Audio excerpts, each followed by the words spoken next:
নেতাসকলৰ যিসকলে আছে অসমত আপোনালোকৰ ভণ্ডামি ৰাজনীতি নাটক বন্ধ কৰক, নহ'লে কথা বেয়া আছে এইবাৰ। আৰু AIUDF সকলেও শুনি ৰাখক, মই মাছুম খান কৈ আছো, এইবাৰ আৰু ভণ্ডামি নচলিব। কিয়নো আপোনালোকে আজি যেনেকৈ এছেম্বলিতে কংগ্ৰেছ পাৰ্টিৰ বিধায়কসকলে হওক, AIUDF পাৰ্টিৰ বিধায়কসকলে আপোনালোকৰ ৰায় নোহোৱাকৈ, এছেম্বলিত পাছ নোহোৱাকৈ আজি অসমৰ মুখ্যমন্ত্ৰীয়ে এনেকুৱা নিয়ম নষ্ট কৰি, সংবিধানৰ শপত খাই, সংবিধানৰ আইন কানুন নষ্ট কৰি আমাৰ সন্মানীয় মুখ্যমন্ত্ৰী হেমন্ত বিশ্ব শৰ্মাৰ লগত তলতীয়া হিচাপে চাটি খাই সকলো ক্ষেত্ৰতে সাপ দি লগ দি এতিয়া ছ'চিয়েল মিডিয়াত আহি নিন্দা জনাই আছো, গৰিহণা জনাই আছো, অমুক কৰি আছো, তমুক কৰি আছো। এইবাৰ আৰু নচলিব। আৰু এইবিলাক নাটক সকলো মানুহে বুজি পাইছে।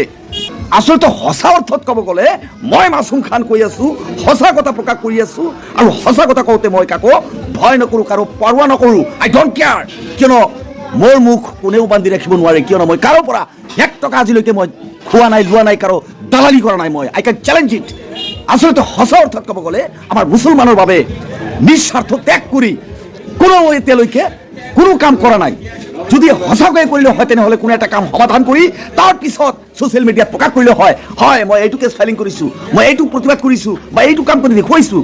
আচলতে সকলো ভণ্ডামি নাটক। কোনো এটা উচ্ছেদৰ ক্ষেত্ৰতে কওক, পাৰিব নেকি এনেকুৱা অৰাজকতাভাৱে দুৰ্নীতি কৰাৰ বাবে বা আমাৰ মাইনৰিটি মুছলমানৰ বাবে ইমান ভুক্তভোগী কান্দাৰ ৰণ উঠি গৈছে আজি গোটেই অসমত। তেনেহ'লে আজি ৰাইজ আপোনালোকে চিন্তা কৰক, ভাবক যে আচলতে সঁচা অৰ্থত মুছলমানক সকলোৱে ইউজ কৰি আছে, ব্যৱহাৰ কৰি আছে। কংগ্ৰেছত যাব ফুটবলৰ নিচিনা লঠিয়াই দিব, তাৰপিছত AIUDFত যাব, তাৰ পৰা কোনোবাই কৰি আছে বিজেপি। তেনেহ'লে আজি অসমৰ মুছলমান ক'ত আছে আৰু কোনে সহায় কৰি আছে, কোনে সহায় কৰিব, আৰু মুছলমানৰ পক্ষত কোনে কাম কৰিব? কোনোৱে কাম কৰা নাই। চব দালাল, চব বাটপাৰ। কথা বেয়া আছে এইবাৰ। অসমৰ ৰাইজ আপোনালোকে এইবাৰ সজাগ হওক। আচলতে সঁচা অৰ্থত মুছলমানৰ পক্ষত, মুছলমানৰ সমস্যা সমাধানৰ ক্ষেত্ৰত, শান্তি আৰু উন্নতিৰ ক্ষেত্ৰত ভাতৃত্ববোধ বজাই ৰাখিবৰ বাবে অসমত নিস্বাৰ্থ ত্যাগ কৰি কোনো নেতা লিডাৰে কাম কৰা নাই। মই মাছুমকে চেলেঞ্জ কৰি কৈ আছো, I can challenge it. Welcome, always I am ready with fight for any purpose, any department. ইমান আমাৰ অসমৰ লাজৰ বিষয়, ঘৃণনীয় বিষয় যে জিন্দা মানুহক মৰা বনাই দিছে, ভোট কৰ্তন কৰিছে, আৰু সন্মুখত পৰা আৰু 5 লাখ ভোট কাটিব। এইবিলাক অসমত কি চলি আছে? গোটেই ভাৰতবৰ্ষৰ মানুহ আজি আমাক থু দি আছে। আমি অসমবাসী কেনেকুৱা মানুহ?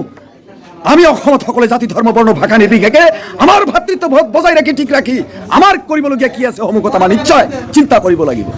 আমাৰ অসমত এই মিয়া শব্দটো শুনি এতিয়া বিয়াৰ পৰা এতিয়া ভাল লাগিবলগীয়া হৈছে। কিয়নো এই যে মিয়াৰ ভোট কৰ্তন, এইবিলাকতো এতিয়া প্ৰকাশ হৈ গ'ল যে অসমত কি চলি আছে। গতিকে এতিয়া আমি গৰ্বিত। কিন্তু সন্মুখত এই অসমৰ মিয়াসকল বা অসমৰ যিমান ভাগ নকৰক কিয়, মুছলমানৰ নিশ্চয় সন্মুখত শান্তিৰ দিন আহি আছে। গতিকে ৰাইজ আপোনালোকে সজাগ হওক। যিকোনো সমষ্টিতে হওক, আমাৰ মুছলমানৰ মাইনৰিটিৰ বাবে আচলতে সঁচাকৈয়ে ধনী নেতাসকলেও আউট কৰি দিয়ক। ধনী নেতাৰ কাষত আপোনালোকে কেতিয়াও কাষ চাপিব নোৱাৰে।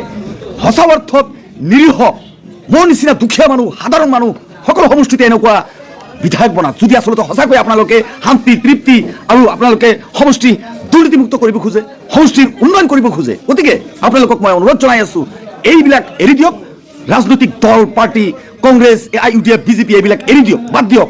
বা আপোনাৰ প্ৰাৰ্থী আপোনালোকে নিজে বাছনি কৰি সাধাৰণভাৱে আপোনালোকে এইবাৰ নিৰ্বাচিত কৰিব। আৰু বেছি সময় নালাগে।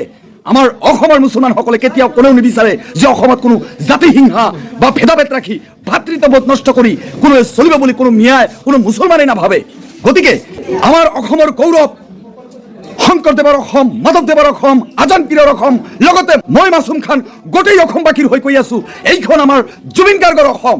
আৰু আমি জুবিন গাৰ্গে সপোন দেখা মতে, ভবা মতে আমি অসম বনাই ছাৰিম। আপোনালোকে শ্বেয়াৰ কৰি সকলোকে দেখাৰ সুবিধা কৰি দিয়ক। ধন্যবাদ সকলোকে।